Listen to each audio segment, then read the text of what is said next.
arkadaşlar, bomba gibi bir tarife daha sizlerle birlikteyim. Hayatınızda görmüş olduğunuz en kabarık keki yapmaya hazır mısınız? Kekimizin adı Castella kek. Tayvan usulü Castella kek yapacağız.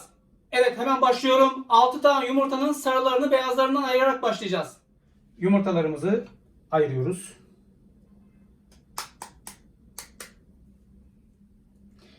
Ben bu keki ayarını tutturabilmek için arkadaşlar 5-6 tane deneme yaptım. Ve en mükemmel ayarı sonunda buldum, tutturdum. O yüzden ilk etap yumurtalarımızın kesinlikle oda sıcaklığında olması gerekiyor. Buzdolabından alıp yaparsanız yeterli derecede kabarmaz. Bu arada kalıbımızın ölçüsü 18 santim kare olacak. Diğer ölçüler için de malzeme listesini yazacağım.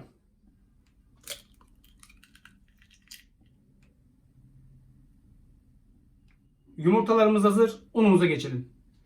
Evet arkadaşlar, şimdi sıra geldi unumuza. 100 gram kek unu. Arkadaşlar, kek unu bildiğimiz unlar gibi değil. Çünkü kek ununda gluten oranı %8 civarında. Bu da keklerimizin çok daha ıslak ve çok daha kabarık olmasına sebep oluyor.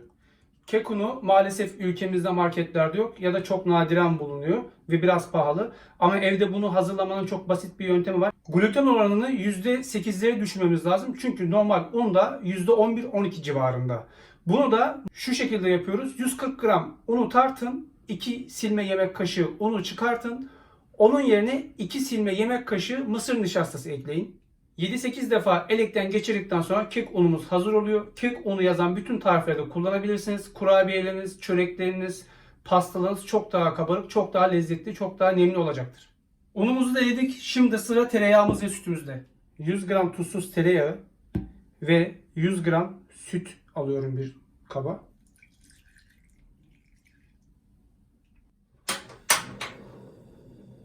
Tereyağımızı kısık ateşte eritiyoruz.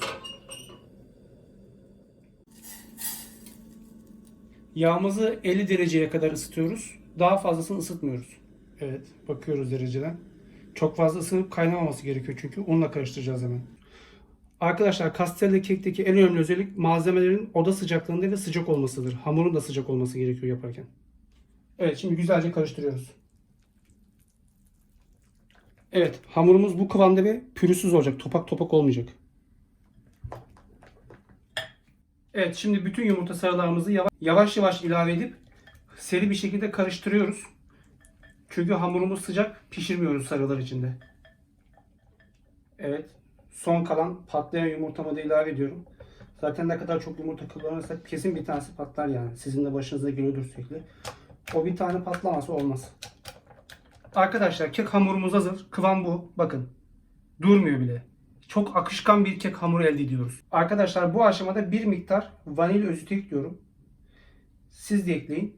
Çünkü kesinlikle eklemezseniz yumurta kokacaktır. Bunu hiçbir şekilde engelleyemezsiniz. Şimdi yumurtaklarımızı kabartıyoruz. 6 yumurta akımı birkaç tur çevirdikten sonra hemen başında 120 gram toz şekerin tamamını ilave ediyorum. Ara ara ilave edersek çok katı olur, çok koyu olur. Bu böylece kekimiz güzel olmaz. Hemen başında ilave ediyoruz.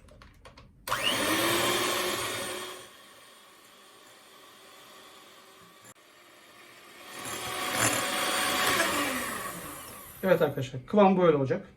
Kek hamurumuzu çırpıp kabartmış olduğumuz yumurta aklarımızın üzerine ilave ediyoruz. Şimdi güzelce fazla hırpalamadan karıştırıyoruz. Evet, son olarak bir spatula ile karıştırıp bitireceğiz. Evet, son kıvamımız bu şekilde. Oldukça akışkan. Şimdi kalıbımızı alalım. Kalıbımızı su sızması ihtimaline karşı alüminyum folyoyla kapatıyoruz. Çünkü su banyosunda pişireceğiz.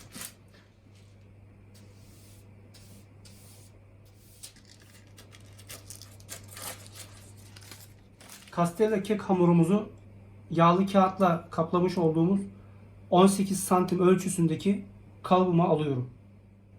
Daha sonra üzerini düzleştiriyoruz arkadaşlar. İçine 80 dereceye kadar kaynatılmış su döküyoruz. Evet arkadaşlar, önceden 150 dereceye ısıtmış olduğumuz fırında 60 dakika boyunca pişiriyoruz. Evet arkadaşlar, Castella kekimiz pişti. Şu an görebiliyor musunuz o açıdan bilmiyorum ama bu kağıt 10 santim ve kağıdın üzerini geçmiş durumda. Sıcakta servis ediliyor kekimiz. Şimdi hemen iç dokusunu da göstereceğim size.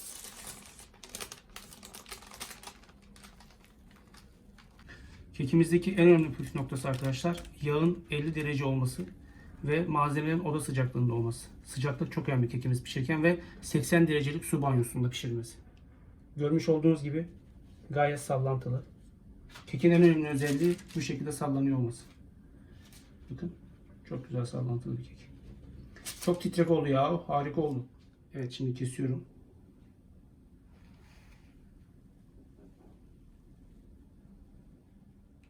Evet, tam 4'e böleceğim kekimi.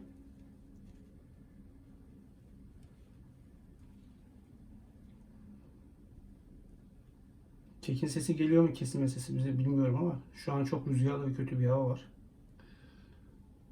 Evet, şimdi iç dokusunu da göstereceğim sizlere. Evet arkadaşlar, şimdi bir tanesini çıkartıyorum. Henüz sıcak olmasına rağmen. Çok güzel bir sesi var. Umarım duyuyorsunuzdur. Kameram alıyordur. Görüyor musunuz arkadaşlar? Dokuya bakın. Mükemmel bir dokusu var. Harika. Hiçbir yer katı kalmamış. Mükemmel bir şekilde kabarmış. Burayı da gösteriyorum. Şöyle göstereyim. Görmüş olduğunuz gibi bütün yüzeyler harika pişmiş. Şimdi iç dokusunu göstereceğim size.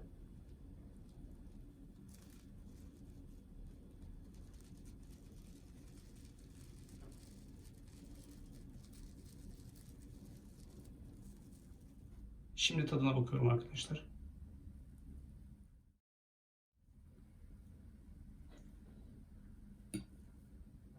Görmüş olduğunuz gibi mükemmel bir dokuya sahip.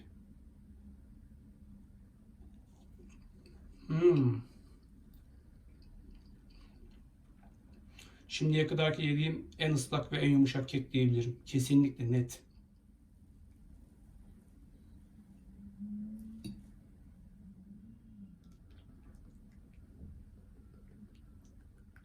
Şimdi güzel bir krem şanti yapalım. Bakalım tadı nasıl olacak. Bakın şimdi ne yapacağız.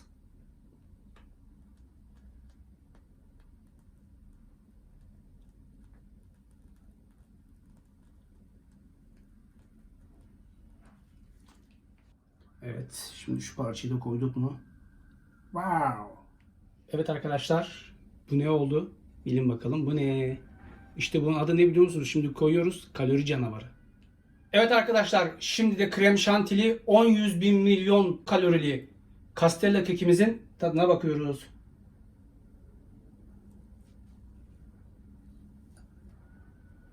Hmm.